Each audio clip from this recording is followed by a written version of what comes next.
tous, bonjour tous les trois et bonjour au public de ce panel en ligne que nous organisons Unifrance à l'occasion de l'édition 2021 du Festival international d'Annecy autour du cinéma d'animation évidemment et pas uniquement du court-métrage de la série, autour de l'idée de comment est-ce qu'on écrit, comment est-ce qu'on réalise, comment est-ce qu'on produit et distribue à l'international des œuvres pour les publics jeunes et sur la question de la spécificité française dans cette dynamique-là. Donc, nous sommes, j'ai le plaisir de modérer, je suis Axel Scoffier, directeur général adjoint d'Unifrance, et donc je vais modérer ce panel. Et merci à l'équipe d'Unifrance pour l'organisation. Donc, j'ai avec moi, avec nous, avec vous tous, trois panélistes professionnels français. Emmanuel Pétry-Sirvin, vous êtes tuée, on s'est tutoyé, productrice et distributrice chez Dans de Loup. Tu distribues et produis des séries et des unitaires spéciales télé d'animation dans le monde entier, et dont deux œuvres qui sont dans les sélections d'Annecy cette année, Maman pleut des cordes, dont vous êtes coproducteur chez Dans de Loup, et un épisode de Pompon Ours en distribution. Également avec nous Rémi Chaillet, qui est donc réalisateur du très beau film Calamity, qui a été primé l'an dernier à Annecy par le Cristal d'Or. C'était ton deuxième film après Tout en haut du monde. Voilà, donc Calamity, une enfance de Martha Jane Camari. Camari. Voilà. Oui, c'est bien ça. Pour le titre en français, et Mathieu Zeller, qui est donc producteur et président d'Octopolis et N-Wave Pictures, société française et société belge, autour donc, des films Bigfoot Family présentés à Annecy l'an dernier, Chicken Air qui va sortir prochainement, qui est votre prochain projet.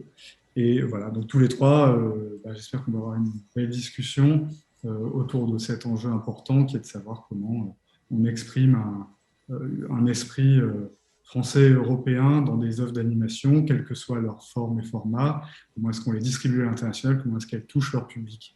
Donc pour commencer dans l'ordre un peu chronologique de la vie d'un film et voir voilà, comment ça se joue pour un réalisateur, je vais commencer par vous donner la parole, Rémi, à propos voilà, de la manière dont vous avez... sur Calamity en particulier, mais vous pouvez aussi revenir sur Tout en haut du monde, intégrer cette préoccupation de vous adresser à un jeune public ou des jeunes publics, à offrir plusieurs clés de lecture, comment ça se joue dans l'étape d'écriture, comment ça se joue à la conception, à la réalisation, comment vous avez évolué d'un film à l'autre. Voilà, dites-nous un peu comment vous avez travaillé ça. Ça part d'une expérience qui suit Tout en haut du monde, qui est l'expérience de la salle, en fait, où moi j'ai tourné dans beaucoup de salles. Je suis allé à la rencontre des enfants en particulier qui regardaient le film, et au travers de tout un tas de séances. Et je me suis aperçu que les enfants étaient bien plus jeunes que ce à quoi je m'attendais. Je les attendais, on avait pensé le film pour à partir de 7 ans, et puis je me suis aperçu qu'il y avait beaucoup de 4-5 ans dans les salles, et qu'au moment des questions et de dialogue avec les enfants, on voyait bien que certains étaient passés à côté du film, quoi. Et certains me demandant si on pouvait décongeler le grand-père, enfin ce genre de questions-là, ils n'avaient pas encore ce rapport qui est spécifique au film, mais qui est le rapport à la mort du grand-père leur échappait quand même pas mal. Donc, au moment d'écrire Calamity, avec Fabrice et Sandra, et puis accompagné par Claire Lacombe et Henri Magalon de Maybe Movies, on a réfléchi à un petit peu faire des entrées.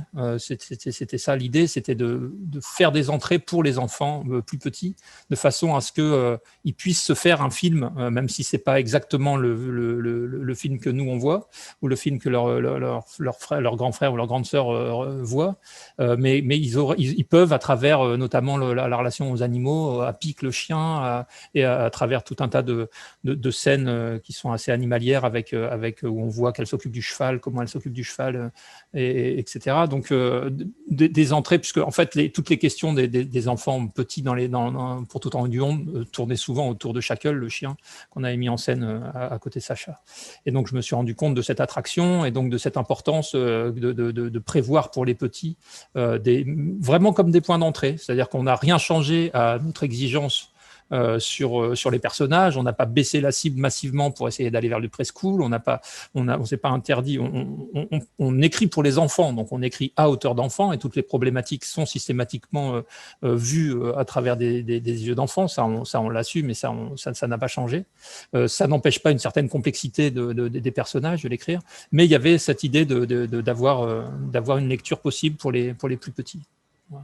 Donc ça a été vraiment une étape importante qui est cette rencontre avec le public. Et à chaque fois, je trouve que d'aller dans les salles et de rencontrer les enfants, c'est une expérience très, très, très, très nourrissante, quoi. Ouais. Est-ce que la cible principale au départ du film, est-ce qu'elle est concordante avec l'âge de l'héroïne qui, je crois, a 11 ans, quelque chose comme ça, elle est dans cette tranche d'âge-là? La plupart des films d'animation ont une clé d'entrée qui est d'avoir un personnage principal de l'âge de... Oui, c'est le cas pour Calamity, pour Tout en haut du monde. Le pari de Claire Paoletti, qui est la scénariste originale, enfin du scénario original, c'était justement d'avoir une héroïne un peu plus âgée.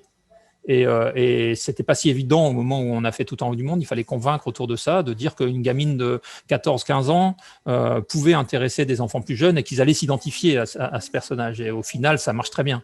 Donc c'est vrai qu'il faut que c'est un film de point de vue aussi, c'est un film qui est vu uniquement sur le point de vue de Sacha pour Tout au long du monde, assez identique pour Calamity. On est vraiment toujours dans le point de vue de Martha Jane, et ça permet de vraiment porter, d'obliger le regard de la caméra. Enfin, je me paume, mais voilà, cette exigence, quoi, de porter la caméra que à hauteur d'enfant et des problématiques permet de s'adresser évidemment à des enfants de cet âge-là, quoi.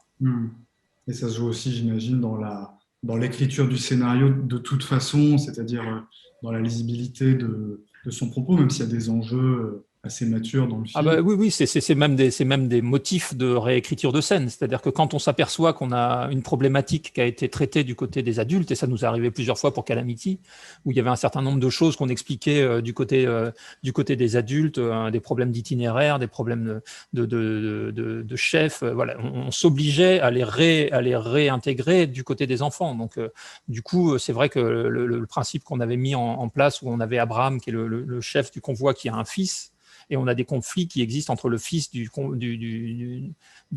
chef du convoi et Martha. Donc, c'est un conflit qui se reporte au niveau des enfants. Et voilà, c'est des principes comme ça qui permettent toujours de faire exister les problématiques adultes du film à travers les yeux des enfants.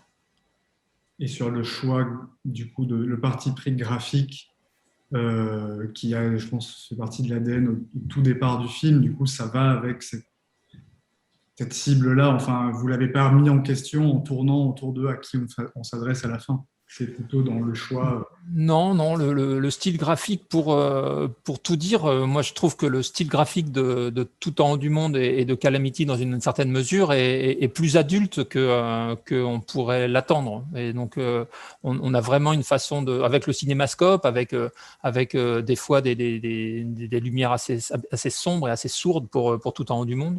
On n'hésite pas à filmer comme, enfin, on se pose pas la question là pour le coup, au moment du cadrage et au moment de la narration, on ne se pose pas la question de savoir si on doit filmer des plans plus simples ou plus frontaux. Ou plus... La seule chose qu'on s'interdit, et ça c'est un truc, mais moi ça me va très bien, même au niveau des valeurs, c'est le sang et les armes à feu. Voilà, c'est plus une décision philosophique qu'autre chose.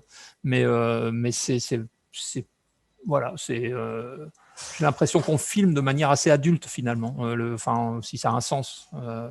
En tout cas, on le pense pas, on se pose pas des questions. C'est vraiment à l'écriture que ça se joue plus, quoi. Et peut-être une toute dernière question, après on bascule sur d'autres œuvres, mais est-ce que l'intégration dans un monde du Far West par rapport à une cible jeune public contemporaine, ça a été un enjeu de se dire, mais quels vont être leurs repères, quelle est leur culture de cet univers-là qui est très codé, très connu des adultes, mais peut-être moins des enfants d'aujourd'hui?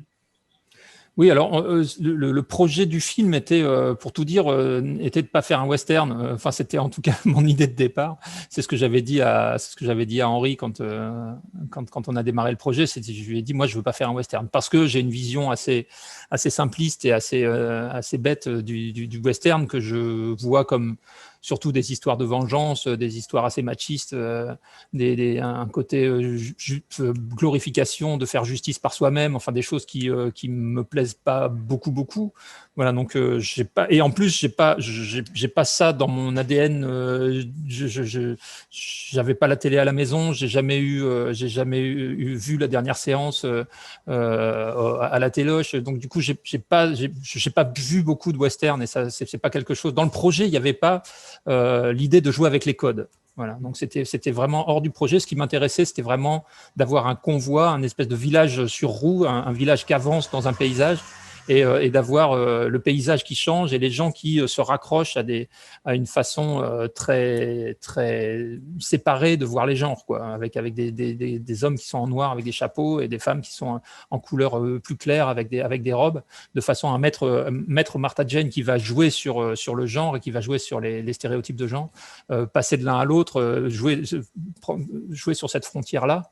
Et donc on avait exagéré un petit peu donc c'était ça qui m'intéressait à la racine, plus que de jouer avec les codes. Je voulais pas de plan au ras du Stetson, je voulais pas de duel, je voulais pas de village-rue comme on peut voir dans Lucky Luke ou dans beaucoup de westerns qui sont de toute façon des westerns qui se passent plus tard. Nous on est vraiment assez tôt dans cette étape de conquête des territoires états-uniens, et donc voilà, il y avait pas à l'époque, il y avait pas les villages qu'on peut voir dans Lucky Luke. Donc voilà, c'était presque en opposition que je me suis positionné par rapport à ça. Et donc, on ne cherchait pas à évoquer ça auprès des adultes.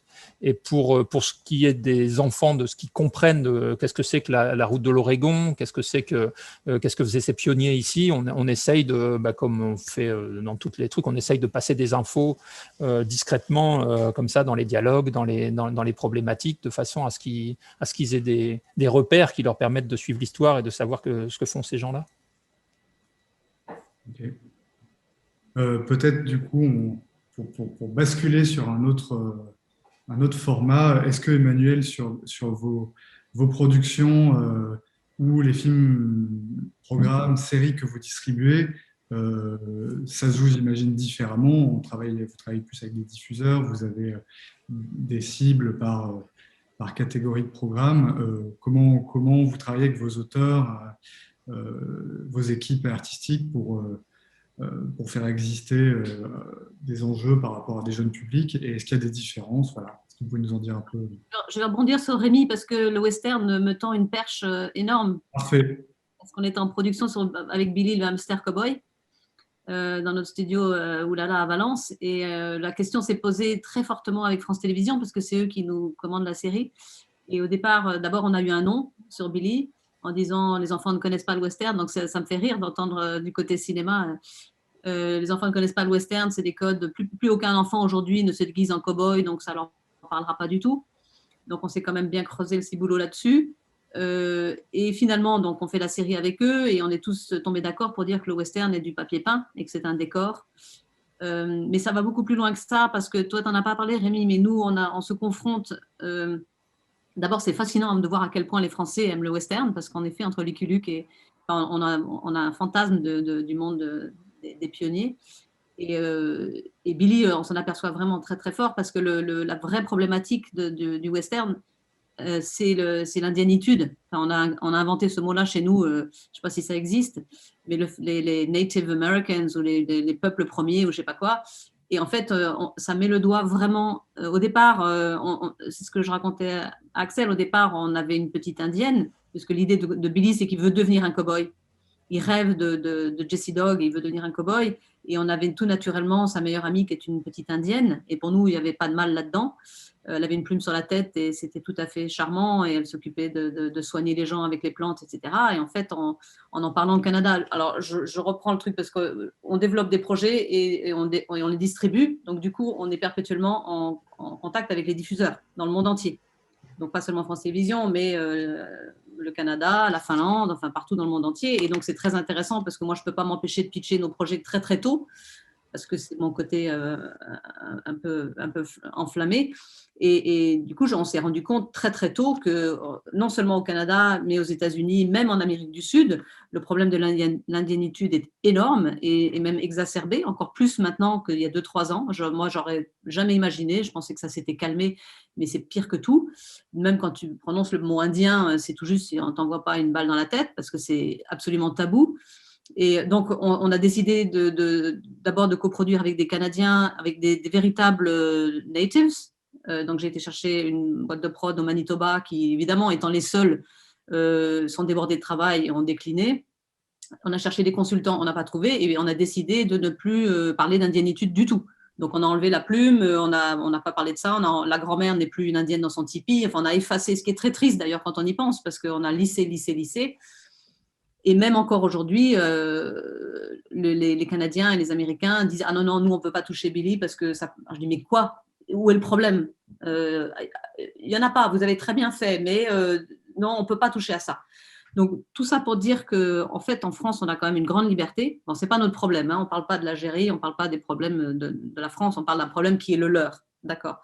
Mais on a quand même une très grande liberté en France pour le moment. Et on en profite. Alors, c'est vrai qu'on a un système qui est en or, hein, un système financier du CNC qui nous soutient. C'est ce qui rend les producteurs à l'international jaloux de notre système. Moi, j'ai le nombre de gens qui ont dit « Oh là là, mais vous avez tellement de chance ». Puis les plus méchants diront « Vous, comme l'argent coule à flot, vous pouvez écrire n'importe quoi et ça part en prod alors que ce n'est même pas terminé ». Donc, ce qui est un peu méchant quand même. Mais c'est ce qui permet notre diversité.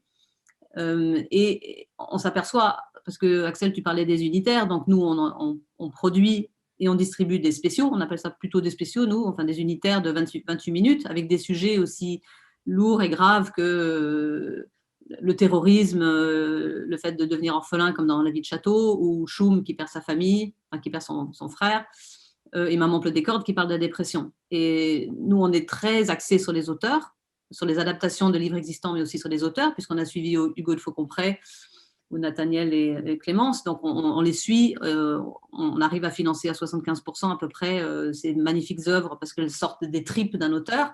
Mais on est quand même confronté à l'international à des levées de boucliers. Enfin, pas tout à fait. C'est-à-dire que personnellement, la plupart des acheteurs, que ce soit les services publics ou autres, nous disent oh, « Qu'est-ce que c'est beau, c'est magnifique, j'adore ». Van Choum a gagné son 30e prix quand même avant-hier. Donc, ce sont des œuvres qui sont reconnues d'un point de vue formel, d'un point de vue artistique, culturel, etc. Moi, j'ai eu des gens, des acheteurs qui m'ont dit « Mais Choum, mais j'en ai pleuré, je l'ai montré à mes enfants, on l'a regardé 25 fois. » Et je dis « Ah, ben super, super, ben alors tu vas l'acheter pour la chaîne ?»« Ah, ben non. » Et on dit, mais là, il y a un truc que je ne comprends pas. Ah non, mais moi, j'adore, mais moi, je ne peux pas le montrer. C'est trop triste. Pourtant, l'Odyssée de Choum, ce n'est pas le plus polémique des sujets ou le plus sensible. Le plus absurde de tout, c'est ABC en Australie qui dit, j'adore, c'est merveilleux, je l'ai montré à mes enfants, mais je ne peux pas le prendre. Et il me dit, parce que nous, on a eu des incendies, donc il y a plein d'animaux qui sont morts. Donc, on ne peut pas parler aux enfants, on ne peut pas leur dire on ne peut pas leur montrer un film qui montre des animaux dans la forêt parce que ça va leur rappeler le traumatisme de l'année dernière où il y a des animaux qui sont morts. Parfois, on croit vraiment rêver. C'est-à-dire que nous, on ne parle pas directement aux enfants, on parle à des diffuseurs. Et il y a quand même une crainte générale de perte de l'audience. Alors ça, c'est encore un autre sujet, c'est que les unitaires, s'ils ne sont pas calibrés comme appartenant à une brand, attachés à des marques connues, la plupart des chaînes ne veulent pas prendre le risque que ce soit perdu dans leur grille. Donc, on arrive à faire des compromis un peu sinistres. D'ailleurs, moi, ça m'arrive sur ces programmes-là, dont Maman pleut des cordes d'ailleurs, qui est de dire il faudrait de la neige parce que du coup, on peut faire comme si c'était un spécial de Noël et les chaînes font une petite entorse en disant je peux peut-être trouver une petite case au début des vacances de Noël pour le mettre. Ouf, parce que sinon, ils disent je ne sais pas où le mettre. Ça s'est perdu dans la... Autant un film comme l'Odyssée de Choum, il y a un énorme travail de Claire Paoletti, Julien Bissaro et de leurs collaborateurs sur montrer l'éveil de la nature et avoir tout un tas de codes et de mise en scène et d'écriture pour émerveiller un jeune public. Maman pleut des cordes, c'est un sujet pour un public un petit peu plus mature. Comment ça se joue pour le réalisateur dans la manière dont il se dit, bon, bah, ce sujet-là, au-delà de le passer en animation, qui est un vecteur de communication auprès de ma cible jeunesse, qu'est-ce que j'utilise comme technique, comme artifice de réalisation pour adoucir le message que j'écris comme ça, parce que c'est un vrai film jeunesse aussi, Maman pleut des cordes, au-delà de la difficulté qu'il a du coup à être acheté par des diffuseurs. On est très fiers de l'avoir coproduit avec l'IDAC, hein. Je veux dire, on est très très fiers. Hugo, on lui a laissé quand même un grand champ libre, mine de rien, avec Lison d'Andrea, et on les a laissés faire leur film. Le sujet de la dépression reste. Nous, dans notre pitch, on essaie de ne pas utiliser ce mot-là. Hein, moi, je contourne par tous les moyens en disant que c'est l'histoire d'une petite fille qui veut aller passer ses vacances de Noël chez sa grand-mère avec sa maman, et la maman finalement décide de se faire hospitaliser. Donc, je fais des pieds et des mains pour éviter le mot, le D-word, comme on dit, de la dépression. Mais même des gens éclairés comme en Finlande ou autre, ils disent que le sujet est trop grave. Pourtant, le film a de l'humour, etc. Je pense qu'il y a un autre truc qui répond aussi à la question, c'est qu'en France, on a l'habitude d'un certain rythme. Par exemple, Maman pleut des cordes, il y a un certain temps pour rentrer dedans, on la voit sortir de l'école, il y a ces gros nuages gris qui roulent, elle rentre, il faut quand même un certain nombre de minutes pour arriver au moment où elle rencontre sa maman, etc. Et il y a plusieurs diffuseurs qui ont dit moi je regarde la première minute et après basta, si on n'a pas été accroché par l'histoire tout de suite, c'est pas la peine. En France, on se donne cette liberté de respirer, d'être un peu contemplatif. On a une autre série qui est en développement, qui est La Rivière à l'envers, qui est 9 épisodes feuilletonnants, et une grande plateforme, je ne dirais pas le nom, mais donc notre projet, c'est de faire 9 demi-heures. Hein. Et ça, c'est une adaptation du bouquin de Jean-Claude Mourleva, donc c'est très, très ambitieux, c'est pour Canal+. Et une des grandes plateformes nous a dit attends, non, mais nous, on le fait en 4 épisodes.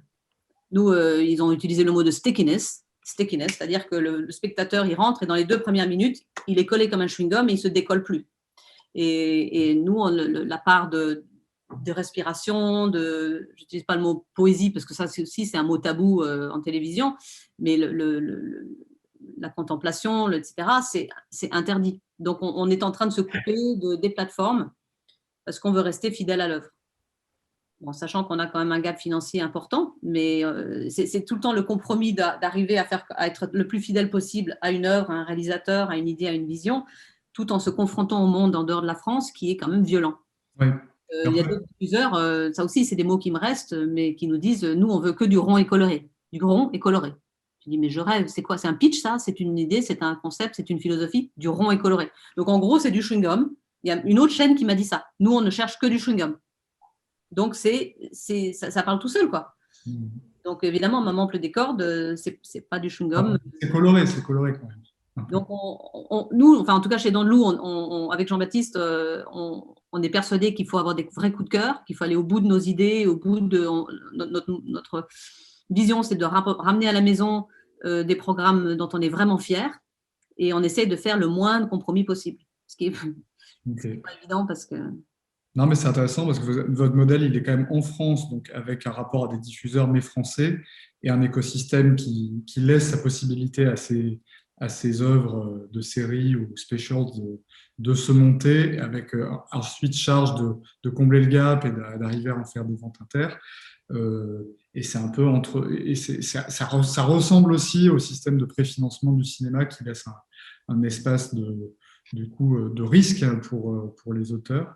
Mathieu, du coup, si on bascule sur toi, vos productions et votre modèle, c'est encore un autre chemin parce qu'on est sur des œuvres à l'ADN dès le départ très international. On est sur du cinéma, mais avec une part dans le financement et du coup dans la conception même qui est très tournée sur la distribution salle internationale. Voilà, donc, et vous avez d'autres solutions, d'autres façons de travailler ces questions de s'adresser dans toutes les étapes de la conception du film à vos futurs jeunes publics. Oui, alors, mais dans ce que disent Rémi et Emmanuel, il y a beaucoup de points communs aussi, hein. C'est-à-dire que sur nos films sont effectivement des films qui sont dédiés à une audience très très large, à l'international, et c'est vrai que notre économie repose sur la prévente de nos films à l'international, à une multitude de distributeurs partout dans le monde. Donc c'est notre ADN et on repose beaucoup sur le système de financement à la fois belge et français, mais qui ne sont absolument pas suffisants pour financer nos films. Donc notre ADN est vraiment, la plus grande part de notre financement, c'est sur les préventes à l'international. Donc il faut absolument que nos films correspondent à ces publics larges à l'international. Et on fait du cinéma, donc le cinéma, c'est une audience conjointe. Donc, comme le disait Rémi tout à l'heure, il faut qu'un enfant de 5 ans puisse aimer le film, le comprendre, y trouver des raisons d'être amusé, ému, touché et de suivre le film, et qu'à la fois des parents, des grands-parents, des jeunes adolescents y aillent aussi avec plaisir et y trouvent de quoi. Ouais, de quoi apprécier le film. Donc ce sont des contraintes d'écriture, de conception, de développement, d'esthétique aussi. Et c'est clair que la culture cinéma d'animation, elle est différente dans les différentes zones géographiques. Bon, évidemment, il y a l'animation asiatique qui est très forte, ou l'animation japonaise, mais aussi d'autres pays. Il y a l'animation des grands studios américains, de Disney jusqu'aux acteurs les plus récents. Et puis une animation européenne. Et c'est vrai qu'on a l'ambition d'être un peu un mélange de tout ça et un melting pot de tout ça. Notre mode de fonctionnement serait plus proche des modes de fonctionnement des studios américains, c'est-à-dire très intégrés, avec des équipes et avec un développement et une écriture au sens large du terme qui se poursuit tout au long de la création des films. Mais je crois que c'est vrai de toute façon de toutes les œuvres d'animation. C'est une écriture qui se fait tout au long du processus. Mais avec une influence très, très, très européenne, puisque l'immense majorité des artistes et des équipes sont européennes et même francophones, c'est-à-dire principalement françaises et belges. Et donc, ce sont des gens qui sont tous irrigués de cette culture qui nourrit par à la fois les écoles, mais aussi la culture générale, que des arts graphiques, la BD franco-belge, etc., etc. Donc, il y a un ADN européen très, très fort, mais avec, dès le début, une volonté de pouvoir toucher tous les marchés. Emmanuel le soulignait, il y a des spécificités, il y a des sensibilités culturelles, il y a des compréhensions différentes de certains sujets. Donc, on essaye de ne pas renoncer au message fort de nos films, mais à chaque fois d'essayer de trouver ce qu'il y a d'universel dans les sujets, en fait. De trouver le point commun, qui ne doit pas être le plus petit dénominateur commun, parce que sinon on fait quelque chose de faible, qui n'a pas de force, mais de trouver des choses qui sont communes et qui peuvent être comprises. Après, on sait pertinemment que dans nos films, il y a des éléments qui vont être plus forts dans certains pays et dans certaines cultures et moins dans d'autres. Quand on fait de Queen's Corgi qui raconte l'histoire du chien de la reine d'Angleterre, il est évident que voilà, c'est à la fois quelque chose qui est connu dans le monde entier, donc on joue sur des archétypes qui sont des archétypes européens, en l'occurrence anglais, connus dans le monde entier, mais en même temps, ça va toucher différemment les gens dans le monde entier. Après, il se trouve que le film a marché partout, donc on a réussi notre pari. Les plus jeunes rient au premier degré avec des petits chiens qui font des bêtises au palais de Buckingham, et les plus âgés voient un second degré, voire un troisième degré parfois sur des choses plus... Voilà, mais ce sont les mêmes problématiques que celles qu'évoquait Rémi ou qu'évoque Emmanuel. Voilà. D'accord, donc il y a en effet cette question de la conception avec différents niveaux de lecture, une lisibilité de la part d'un jeune public qui est à la fois français et international. On s'en est parlé tout à l'heure, comment l'apport international, un peu comme pour Emmanuel, ça se joue dans votre relation en amont avec les distributeurs qui sont les premiers publics du film, qui connaissent leur marché et qui vous font en pré-retour même dès le script avec des tendances de allez-y là-dessus, modifier. Enfin, Ouais, bah alors c'est quand même. Ouais, bah alors on a décidé nous d'intégrer notre distribution depuis 2 films. Donc c'est vrai qu'on distribue nous-mêmes et on prévend nous-mêmes nos films. Et on a la chance d'être, voilà, N-Wave est en train de produire son 10e film en 12 ans. Donc on a c'est vrai, un historique. On a certains distributeurs qui sont avec nous depuis 7 films, 8 films, d'autres plus récemment, mais on les connaît très bien, on a travaillé avec eux, et on ne fait pas que leur vendre des films, c'est-à-dire on travaille avec eux sur la distribution, on travaille avec eux sur les sorties. C'est un point extrêmement important aussi, on développe tout le marketing en interne et on leur livre aussi un package marketing, ce qui est absolument essentiel quand on veut qu'un film performe en salle dans les pays. Alors évidemment, il y a des adaptations, des localisations, mais ça fait partie du jeu.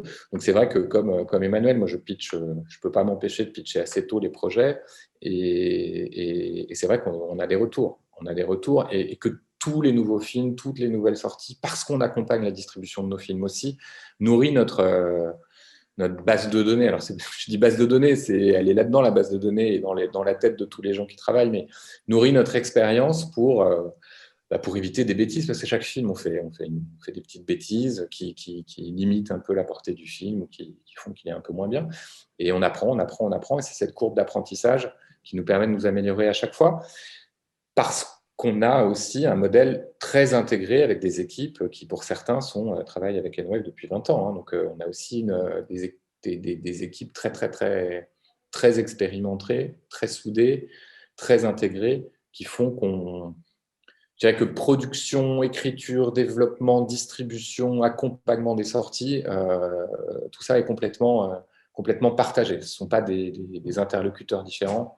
Tout ça est réuni physiquement, pas exactement sous le même toit, mais dans la même entité, avec une équipe qui est très, très, à la fois très soudée et qui échange énormément. C'est intéressant parce que ça permet aussi de vous connecter, parce que donc dans ces spécificités un peu françaises, il peut y avoir et françaises et européennes, l'écosystème de financement et l'espace de liberté que ça donne. Il y a du coup l'espace de liberté laissé aux talents, et en particulier ceux qui incarnent la réalisation, etc. Mais il y a aussi un savoir-faire dans les équipes qui sont françaises ou européennes. Et en fait, on s'en parler un peu avec chacun. On le sait parce qu'on a des écoles et parce qu'on a une production abondante en cinéma, en audiovisuel, mais on a un savoir-faire français d'animation en fait aussi, et qui est lui reconnu. Alors, Rémi, tu avais des choses là-dessus quand on a préparé sur le savoir-faire un peu d'animation, et peut-être que vous deux aussi, vous aurez d'autres. Oui, ben moi j'ai souvent cette question de savoir c'est quoi la spécificité du cinéma d'animation européen ou français. C'est toujours assez difficile pour moi de répondre à cette question, parce que quand on est à l'intérieur, on a du mal à se rendre compte de vraiment si c'est tellement spécifique ou pas. Moi, ce que je sais, c'est que ce qu'on analysait avec les copains, c'est qu'il y a un savoir-faire qui est étonnant. C'est cette façon de faire des films avec des outils qui, notamment, moi, je suis vraiment dans l'univers de la 2D, et donc de faire des films et des séries avec ce mélange de marionnettes 2D et de dessin, quoi. Et c'est vraiment quelque chose qu'on retrouve assez peu, pas du tout au Japon, très peu aux États-Unis, un petit peu sur des séries vraiment underground ou des choses comme ça. Mais il y a vraiment une culture française de ça, et des équipes qui sont très rodées à ce genre d'exercice, avec des softs comme Toon Boom ou comme Flash, et qui sont capables de faire marcher comme ça et de faire des gros volumes en série. De séries ou des trucs vraiment qualitatifs en animation c'est assez partagé. Alors c'est vrai que ça va un petit peu vers la Belgique, on trouve quelques équipes au Danemark, il y a des gens en Suisse qui se forment sur nos films quand on les prend, qui ont plutôt des habitudes de dessin, même si c'est du dessin digital, et qui se forment un petit peu à la marionnette, qui voient tous les avantages que ça permet en termes d'efficacité. Mais voilà, je suis assez fasciné par cette spécificité technique, quoi, une sorte de niche technique dans lequel nos films existent. Ouais, moi, je m'aperçois, pardon, je saute dedans pour répondre à ta question aussi, ce qui revient quand on me dit aussi c'est trop français, ça fait toujours rigoler évidemment, et du coup en essayant de pousser un petit peu plus loin dans la discussion avec les diffuseurs à l'international, ce qui revient le plus, c'est qu'on nous dit beaucoup qu'on est artsy.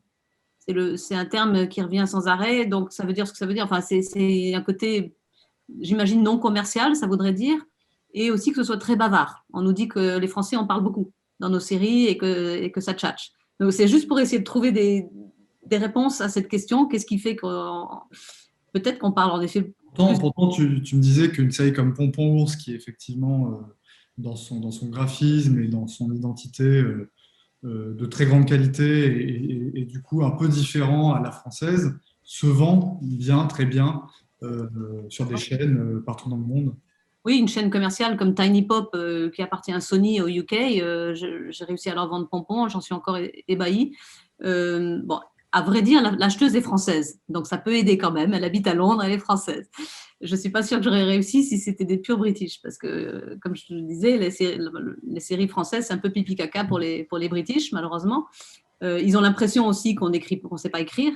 Ce que je voulais dire aussi, c'est que ça fait quand même un certain nombre d'années maintenant que je bosse dans ce milieu et que les séries françaises des années 80, elles sont quand même très, très, très typées, très vieillottes, elles ont très mal vieilli, tous ces personnages hyper réalistes, etc. Et j'ai l'impression qu'on a fait un bond en avant monstrueux dans les 20 dernières années, que ce soit au niveau du graphisme, que ce soit le travail de Rémi ou de Benjamin Shaw, etc. C'est qu'il y a des vraies visions artistiques illustratives qui émergent, qui ont émergé. Qu'au niveau de l'écriture, grâce au CEA et des écoles plus pointues, on s'est rendu compte à quel point on avait besoin de retravailler l'écriture, que peut-être c'était un peu ni fait ni à faire à l'époque, et qu'il y a eu un énorme travail, et je trouve qu'on a énormément amélioré la qualité de nos séries, et je trouve de manière beaucoup plus forte que les États-Unis ou le Japon, qui sont quand même deux meneurs, qui étaient déjà au top, hein, donc, mais qui sont restés. Mais nous, on a fait, je pense, un bond en avant énorme. C'est pas de l'autoglorification, parce que c'est pas moi qui dessine ou qui écrit, donc je fais que le constater. Mais finalement, maintenant, quand il dit c'est arty, c'est plus un compliment que réellement une barrière. Après, évidemment, ça ne correspond pas à ce qu'il cherche, forcément, mais on n'a pas à rougir de ce qu'on fait. Voilà. On est dans un registre différent, parce qu'on ne nous a jamais accusé d'être trop arty sur nos films. On est dans un registre 3D, CGI, qui est plus proche de l'esthétique que des films de studio, donc d'un point de vue graphique, je dirais. Donc, il y a une reconnaissance de la qualité, mais surtout, moi, je peux dire qu'à l'international, le fait qu'on soit européen, franco-belge, en l'occurrence, est un atout, clairement. On reconnaît à la France et à la Belgique et à l'Europe une vraie qualité technique, une vraie qualité artistique. Et malgré tout, moi, même si on fait des films qui sont très universels, je pense qu'il y a une touche européenne dans nos films, dans nos histoires. Bigfoot Family, qui a été un carton sur Netflix aux États-Unis, au Canada et en Angleterre d'ailleurs, dans les pays anglo-saxons. Je ne suis pas certain je suis à peu près certain que le public ne sait pas nécessairement que c'est un film français ou belge, mais en revanche, perçoit, et ça j'en suis certain parce que les commentaires on les a eus, que ce n'est pas un film américain. C'est un film qui, dans son discours, dans sa manière de traiter l'histoire, même dans son côté un peu militant d'ailleurs, et à quelque chose d'européen, de fondamentalement européen. Et ça, c'est quelque chose qu'on essaye de cultiver. Voilà, notre prochain film, le film qu'on est en train de préparer, c'est une réinterprétation de Don Quichotte. Voilà, c'est un ADN européen, c'est une légende européenne qu'on va traiter avec des outils qui sont des outils assez universels. Mais voilà, il y a un ADN quand même. Et surtout, on a des équipes qui sont qui ont souvent été des Français formés en France, en Europe, qui ont parfois travaillé chez Disney aux États-Unis, chez Pixar, chez Animal Logic en Australie, qui ont fait le tour du monde, qui ont travaillé en Asie, etc., qui à un moment donné reviennent en Europe avec cette expérience et qui sont très heureux, et particulièrement heureux, de travailler au sein d'une équipe francophone, européenne, avec des valeurs communes et avec des gens qui sont irrigués d'une culture commune. ils ont des techniques qu'ils ont acquises partout, une expérience qu'ils ont acquise partout dans le monde, mais avec un état d'esprit, y compris dans la manière de travailler d'ailleurs, très collaboratif, et puis un peu familial aussi, qui est différent de ce qu'ils ont pu connaître ailleurs. Et Rémi, pour Calamities, la manière dont vous avez intégré le point de vue international, c'est plutôt passé, je crois, par les producteurs, comment notamment la question de la représentation des États-Unis par rapport à la future distribution du film, c'est plutôt à leur point de vue, et peut-être aussi avec le vendeur international Indie Sales que ça s'est joué. Ou est-ce qu'il y a eu des bouts avec vous dans l'équipe créative au départ, et avec toi en particulier? Alors, c'est vrai que c'était une inquiétude notamment pour Henri, quand il a, comme Mathieu et Emmanuel, pitché très en amont l'histoire, puisque je lui avais juste parlé de l'idée, et il était vraiment partant quand on s'est retrouvé à Los Angeles par 2 fois et à San Francisco pour aller présenter le film chez Pixar. Et c'est vrai que Henri tout de suite parlait du projet et interrogeait tous les gens qui pouvaient sur cette idée d'Européens qui représenterait un personnage de la tradition américaine, quoi, Calamity Jane. Et donc, à la fois, il s'inquiétait, je ne sais pas s'il s'inquiétait, mais il essayait d'ouvrir toutes ces antennes de producteurs pour savoir comment réagissaient les gens. Et a priori, bon, voilà, ce qu'il en a retenu, c'était une bienveillance. C'est-à-dire qu'ils n'avaient absolument rien contre. Ils ne voyaient pas de problème spécialement à ce qu'on fasse ça, quoi. Ça ne les choquait pas.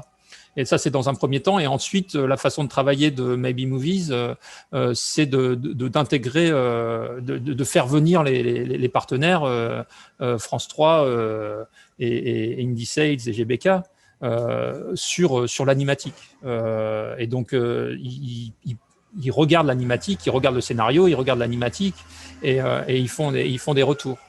Et du coup, c'est lors de retour, notamment de Indie Sales, est-ce qu'il y a une pleine conscience du marché international, qu'on a eu des retours effectivement sur un certain nombre de points du film, et on a pu faire des petits aménagements pour éviter. Mais c'était en l'occurrence plus sur des questions d'inclusion, puisque finalement nous on avait une fin qui était assez canaille, avec une Calamity qui était un petit peu plus dure, et c'est vrai que Eleonore de Indie Sales nous avait dit il faudrait que ce soit à ce moment-là, que ce soit inclusif, il faudrait qu'on puisse avoir un garçon qui revient vers Calamity de manière un petit peu plus un peu plus sympa, de façon à ce que les garçons puissent se dire on n'est pas que des méchants. Enfin voilà, donc c'était plus sur ce mode-là que sur les natives américaines, parce que nous on partait avec 2 problèmes essentiels qui sont quand on travaille avec les États-Unis du 19e siècle, c'était effectivement l'esclavage et les natives américaines. Et donc ces 2 problématiques. Alors comme nous, en plus, notre problématique, elle est la problématique du genre. Quand il faut choisir ses combats, quoi. C'est-à-dire qu'on ne pouvait pas à la fois faire un film sur l'esclavage, un film sur les natives américaines et un film sur le genre. Et donc on évoque et on met de côté ces problématiques avec des sortes de pirouettes scénaristiques, mais on peut pas traiter le problème. Mais c'est vrai que c'est des vraies questions d'écriture. C'est-à-dire que à ce moment-là, se pose la question de comment on va le traiter, du risque qu'on prend à ne pas le faire, des réactions des communautés, etc. Donc c'est vrai que c'est des questions qui se posent aujourd'hui. Et moi, je trouve que c'est bien dans un certain sens. Enfin, pour moi, c'est pas une contrainte ennuyeuse, quoi. C'est une contrainte que je prends en compte avec. Il faut éviter de dire des conneries, de faire de faire des problèmes dans les représentations des Indiens ou ce genre de choses. C'est des problématiques qui me vont très bien, quoi. Donc en même temps je dis indien, en même temps que je dis ça, alors que je devrais pas le dire. Mais enfin bref, voilà. Donc je pense que c'est normal de travailler avec ces contraintes-là aujourd'hui, quoi. Ouais, mais alors, je voulais encore parler de 2 angles, mais ça me permet de rebondir sur ces contraintes. Parce qu'on s'en est parlé avec Emmanuel, tu en as un tout petit peu parlé tout à l'heure, mais c'est vrai que dans la distribution internationale de certaines de nos œuvres, on se retrouve face à des précautions à prendre sur les contenus, les comportements des protagonistes de nos histoires, pas uniquement la représentation, mais même les comportements et les rôles modèles, etc. Donc, comment ça se joue dans les échanges entre producteurs et ses distributeurs internationaux, sa chaîne, pour arriver à, malgré tout, pouvoir faire des propositions narratives différentes et explorer un peu. Tu poses la question à moi? Ouais. En fait, oui, il y a beaucoup de boucliers qui s'élèvent par rapport à tout ce qui... comment ça s'appelle? C'est pas le... bon, pardon. Je pense que la seule chose que nous, on prend réellement en compte, en fait, pour ne pas s'auto-censurer à chaque instant, c'est tout ce qui peut être dangereux. Depuis qu'il y a eu cet épisode de Dora, là, où elle se pend sur des lianes, qu'il y a eu un enfant qui est mort en Écosse, je crois, ou en Irlande, en se noyant dans un lac, on fait très attention à ne pas montrer à l'écran des choses que les enfants pourraient reproduire sans se rendre compte du danger. Donc, dans la cabane à histoire, on a failli choisir un livre où c'est un enfant et sa grand-mère qui sautent par la fenêtre pour jouer aux pompiers. On s'est dit, on ne va pas mettre celui-là parce qu'un enfant ne peut pas faire la différence entre ce qu'il voit à l'écran et la vraie vie. Par contre, il y a des choses... il y a une série sur laquelle j'ai bossé quand j'étais chez Millimage, qui était une coproduction entre Canal+ et la BBC. Pourtant, c'était une comédie pour des plus âgés. Et la BBC nous demandait que les personnages ne jouent pas aux cartes parce que sinon, ça entraîne au gambling. Ne pas parler mal du dentiste parce que sinon, les enfants n'allaient plus vouloir aller chez le dentiste. Enfin, ça devenait complètement hallucinant. Il y a toujours un équilibre à trouver. Le vrai challenge, c'est de ne pas être tombé trop dans le politically correct et de lisser à tel point qu'on a peur d'offusquer les uns les autres, que tout devient impossible. On est presque comme dans la 3D où il y a plein de choses qu'on ne peut pas faire. Voilà, donc c'est faire des compromis. Avant, France Télévisions était, je pense, beaucoup plus ouvert à tout. Maintenant, ils sont un petit peu plus précautionneux. Ils ont, je pense, c'est peut-être grâce aux réseaux sociaux, mais je pense qu'ils doivent recevoir beaucoup plus de lettres des parents, pas des lettres physiques postées, mais des commentaires sur les réseaux sociaux. Donc, on a des commentaires disant, attention, si un personnage va se promener dans la forêt, auparavant, il faut qu'il ait demandé à son papa l'autorisation, et que son papa lui dise, oui, mon chéri, va pas trop loin, reviens avant ce soir, etc. Ce qu'on n'avait pas avant. Donc, il y a quand même... il faut que les enfants soient bienveillants entre eux, voilà, que les parents soient attentifs, qu'ils soient présents, qu'ils soutiennent les enfants, qu'ils ne les critiquent pas. Donc, il y a quand même beaucoup de choses qui vont dans le bon sens. Hein. C'est pareil en Suède. En Suède, c'est même terrifiant. Dans la cabane à histoire, on avait un épisode où il y a un enfant qui a honte de ses dents. Et tout le sujet, c'est de s'accepter soi-même, d'avoir dans le bouquin de Marc Boutavant sur la taille des fesses. Est-ce qu'il y a des tailles de fesses petites, grosses, etc. Et en Suède, elle nous a dit, je ne peux pas prendre cet épisode parce qu'on n'est pas censé parler du physique. Et je dis, mais dans la cour d'école, il y a bien des différences entre les physiques. Oui, mais il ne faut pas en parler. On accepte les gens comme ils sont. Je dis, bon, bah, ok. Donc là, pour moi, ça devient un petit peu dingue parce qu'on ne parle plus des choses telles qu'elles sont. Dans une cour de récréation, il y a forcément des gens qui se moquent. Tant qu'on dit à la fin qu'on ne se moque pas et qu'on accepte les gens comme ils sont, mais on en parle au moins. Et c'est ça qui fait un tout petit peu peur, c'est que ça devient une censure automatique où on ne parle plus des vrais sujets et on reste dans une espèce de monde idéal. Et là, c'est un petit peu... Nous, on essaye de militer quand même pour pouvoir dire des choses telles qu'elles sont, quoi. En étant le plus respectueux, évidemment, des uns et des autres. C'est intéressant parce que ça, c'est souvent le premier filtre des diffuseurs ou des chaînes, ou des plateformes, ou des distributeurs. Moi, je voulais vous poser la question, pour un peu boucler la boucle, de la réception et de la connaissance que vous avez de la réception de vos œuvres par les différents publics, que ce soit en salle, en festival, en télé ou en plateforme. Évidemment, on n'a pas le même niveau de contact, et que ce soit en France ou à l'étranger. Mais voilà, quel retour vous avez là-dessus en fonction des carrières diverses de vos projets, je sais pas. Et ça allait avec un sujet dont on a parlé tout à l'heure, Emmanuel, sur la distribution aussi croissante de certains programmes télé réorganisés en film. en salle, qui du coup offre aussi une autre opportunité et d'exploitation commerciale, mais aussi d'échange avec le public, etc. Peut-être tu veux commencer, puis après on circule. Ce qui est intéressant, c'est que c'est GBK et KMBO Kids, les films du Préau qui ont instauré ça petit à petit au fur et à mesure des années. On marche un peu sur les plates-bandes des beaux grands films que vous faites tous les deux. Mais ça permet quand même d'avoir une visibilité. Par exemple, Ernest et Célestine en hiver, c'est la série télé. On a choisi 4 épisodes avec Folivari, qui sont les producteurs, autour de l'hiver, de la glace, du lac, etc. Et ça fait un film, je mets quand même des guillemets sur le côté film, mais qui a trouvé un public. Et ce qui est intéressant, c'est que c'était très français, ça, et qu'on est en train petit à petit de voir ça en Belgique, en Espagne, aux Pays-Bas, enfin il y a pas mal de pays.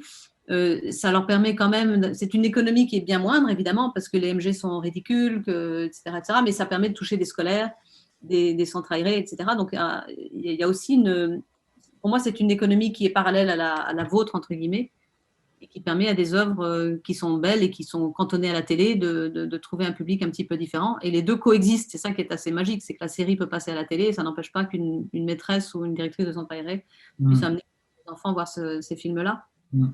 Il y en a pas mal. C'est chouette, quoi. Enfin, c'est assez agréable pour nous parce qu'en tant que jeunesse et animation, on est les parents pauvres du secteur de l'audiovisuel. On est méprisés par les gens du cinéma, on est méprisés par les gens de la fiction. Et là, tout d'un coup, un petit peu quand même.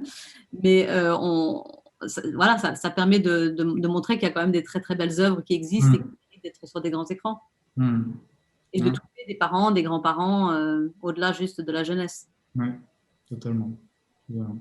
Rémi, toi, ton film a eu un début de carrière à l'automne et puis on a eu le Covid, mais vous avez eu aussi beaucoup de festivals, beaucoup de prix, donc à la fois sur Calamity et puis j'espère continuer sa vie commerciale et son exploitation partout dans le monde et puis peut-être sur tout en haut du monde, tu en avais parlé un petit peu au début.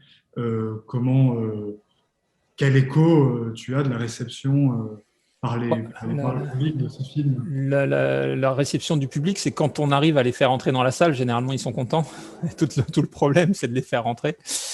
C'est vrai que on a du mal à convaincre à cause d'une standardisation un petit peu de l'image. C'est-à-dire que c'est vrai que la représentation maintenant de l'animation, c'est des films, comme le dit Mathieu, des films de studio, enfin l'esthétique des studios, quoi. C'est cette esthétique qui s'est imposée massivement.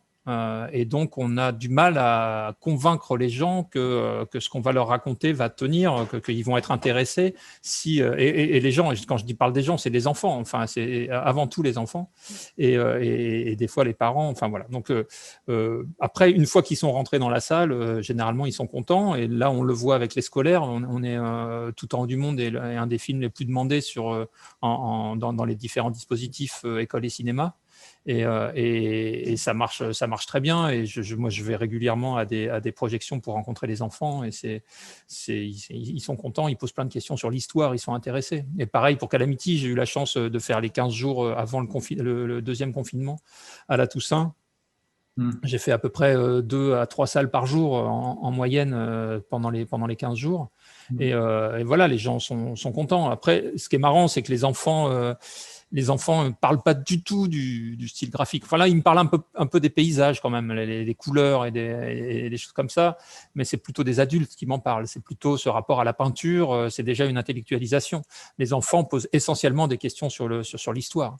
Et c'est ça qui est très intéressant, c'est que dès qu'il y a un truc qui ne va pas dans un film, on le sait rapidement.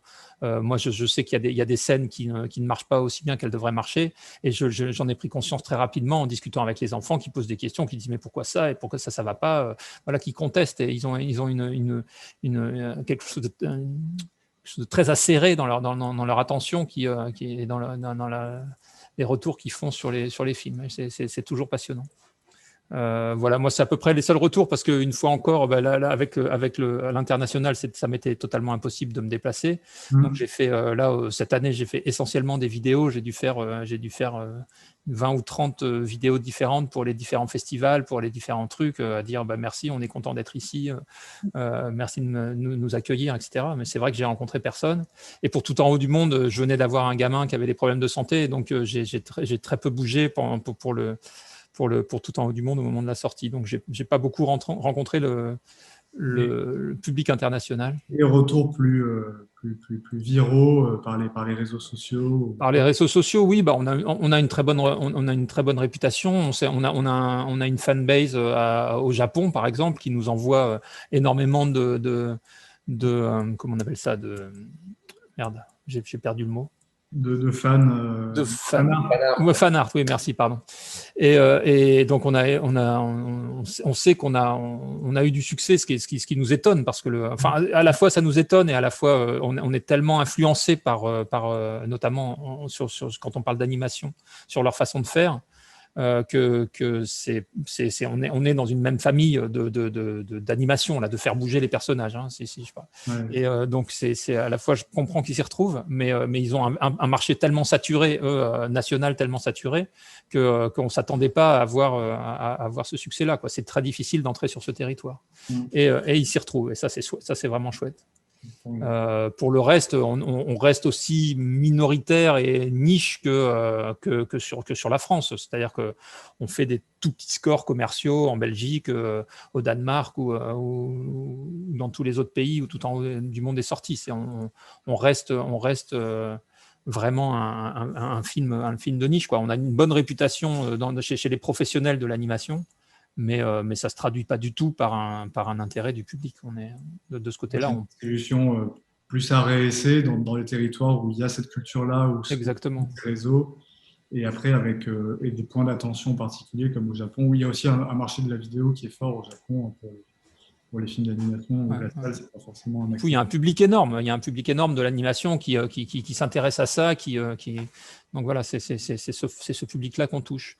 Mais du coup, c'est vrai qu'au niveau des enfants, on ne peut pas parler d'un succès international ou même national. C'est vraiment, on est un film de niche, quoi. Il y avait quand même une année particulière.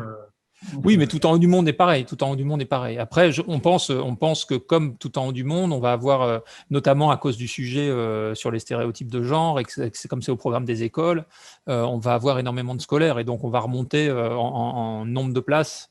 On va remonter un petit peu plus haut qu'on est parti. Mais c'est impressionnant, hein. Pour Tout en haut du monde, on était à 205 000 en sortie en commerciale, et on est à presque 600 aujourd'hui. Ouais, donc en scolaire, c'est énorme, hein. C'est vrai que là, on mise sur le long terme, mais ça, c'est vraiment chouette. Ouais. C'est pas vraiment au major, justement. Enfin non, ça peut durer longtemps aussi, leur film, mais nous, on commence petit, et en fait, on sait quoi, sur le long terme, ça va être un succès. Et là, il faut rendre hommage aux salles aussi, aux salles à réessai qui poussent, qui connaissent bien leur public, qui leur disent « Allez voir, vous avez bien aimé ça, mais allez voir Calamity. » Donc, ils font un espèce de travail de fond comme ça dans leur quartier avec leur public, etc. Donc ça, moi, j'ai découvert ce monde des exploitants français. Je trouve ça assez admirable. Et on a la chance dans notre pays d'avoir comment on appelle ça, un maillage de films, de salles qui est très important par rapport aux autres, quoi. On est quand même dans une situation assez géniale, même à l'intérieur de l'Europe. On a beaucoup de chance en France, sur plein de plans, en fait. On s'en aperçoit tous les jours, et ça perdure. Et moi, en tout cas, je suis très très reconnaissante à notre pays et à la façon dont on est soutenu, malgré tout. Moi, je me souviens d'un film sur lequel j'ai travaillé. On était 11 de 11 nationalités européennes différentes à Paris, travaillant sur. On s'était retrouvés un jour à prendre des pots, quoi. Et on travaillait sur 5 films, ou je sais plus trop. Enfin, il y avait 5 longs métrages qui se faisaient. On venait de 11 pays différents.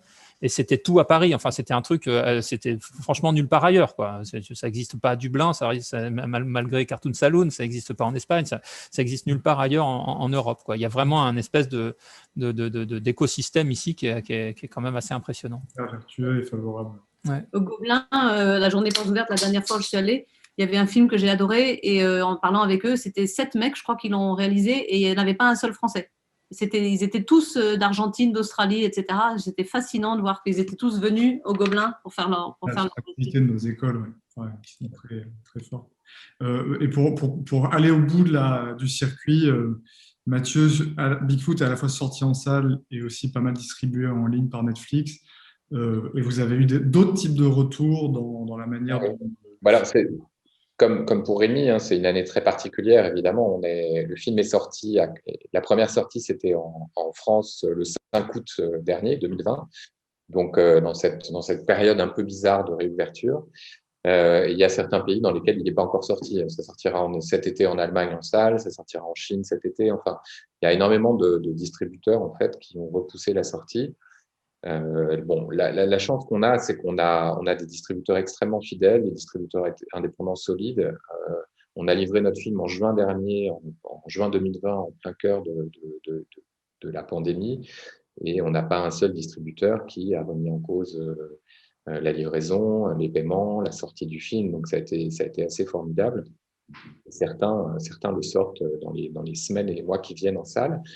Et c'est vrai qu'on a eu la chance que Netflix aime le film et l'achète pour quelques territoires, qui sont les territoires anglo-saxons, donc États-Unis, Canada, Grande-Bretagne et Australie, Nouvelle-Zélande. Ce sont des territoires qui ont toujours été extrêmement difficiles pour l'animation indépendante européenne, enfin pas seulement européenne d'ailleurs, pour toutes les animations. Aux États-Unis, pour être un peu caricatural, c'est soit vous êtes un studio et vous sortez un film avec 3000 écrans et 30 millions de dollars au minimum de frais de sortie, soit vous avez des sorties très limitées à Los Angeles et à New York, mais il n'y a pas d'intermédiaire en fait. Et donc pour nous, ces marchés-là étaient des marchés quasiment fermés, et Netflix et d'autres plateformes d'ailleurs, pas seulement Netflix, sont un moyen extraordinaire que nos films soient vus là-bas. Alors certes sur petit écran, mais qu'ils soient vus, et bon, ça a marché extraordinairement bien, puisqu'on a été numéro un. On n'a pas été numéro un des films d'animation, on a été numéro un de tous les programmes Netflix aux États-Unis pendant plusieurs jours consécutifs, et on est resté dans le top 10 pendant plus d'un mois, et c'est une grande satisfaction que notre film puisse être vu et aimé. Alors Emmanuel parlait de stickiness tout à l'heure, c'est vrai que c'est un mot qui est utilisé. Et moi, j'avoue que je suis assez fier qu'on ait eu des bons scores de ce point de vue-là, puisque ça veut dire que les gens ont regardé le film jusqu'au bout et pas simplement zappé sur le film. Donc on a eu des éléments, peu d'éléments sur les chiffres, mais malgré tout des éléments qui sont très satisfaisants. Donc si tu veux, cette année nous a été à la fois formidable du point de vue de la distribution salle traditionnelle, parce que tous nos distributeurs qui avaient acheté le film nous suivent, continuent à nous suivre, mettent des moyens, mettent de l'énergie pour sortir le film en salle et faire en sorte que le film existe. Et ça, c'est formidable, et puis c'est une promesse pour l'avenir. Et on a déjà prévendu Chicken Air à beaucoup de nos distributeurs fidèles qui vont le sortir en salle dans l'année prochaine. Et en même temps, c'est ouvert une nouvelle opportunité avec les plateformes, qui est une alternative à la salle sur des marchés où de toute façon avoir un succès en salle était quasiment impossible. Donc j'ai l'impression aujourd'hui on est dans un modèle un peu particulier et hybride, mais qui nous permet d'avoir le meilleur des deux mondes en fait, et d'avoir des films qui vont aussi durer longtemps. Puisqu'on parlait de la continuité. Alors nous, on n'est pas dans un circuit auteur, c'est pas via l'éducation, les séances scolaires, etc., mais on a des films de catalogue qui sont Samy, qui est un film qui a 10 ans maintenant, qui reste extrêmement présent, diffusé en télé, diffusé sur les plateformes, qui continue à performer partout dans le monde. Donc c'est vrai que l'animation a cette vertu-là aussi. Je crois que c'est plus lié au genre animation, de bien vieillir en quelque sorte. De continuer à diffuser pendant très longtemps. Et pour revenir par rapport à Rémi, comme Rémi, on n'a pas eu de retour direct des spectateurs en salle, bien évidemment, mais ça se passe par l'intermédiaire de tous nos distributeurs. Et encore une fois, c'est parce qu'on a cette relation très, très proche avec nos distributeurs, au-delà même de la vente des films, mais dans la distribution, le marketing, les stratégies de promotion, qu'on a aussi des feedbacks et des retours pour comprendre ce qui a marché, moins bien marché, pourquoi ça a marché. Et voilà, ça nous nourrit pour les prochains. Ok. Bon, en tout cas, merci à vous trois pour cette discussion très riche. On a vu, je pense, la diversité de notre production de nos œuvres, de nos stratégies, de nos propositions. Rendez-vous à Annecy pour ceux qui y vont. Et puis surtout, bonne chance pour vos prochains projets. Vous en avez tous qui sont à des échéances plus ou moins courtes, plus ou moins longues.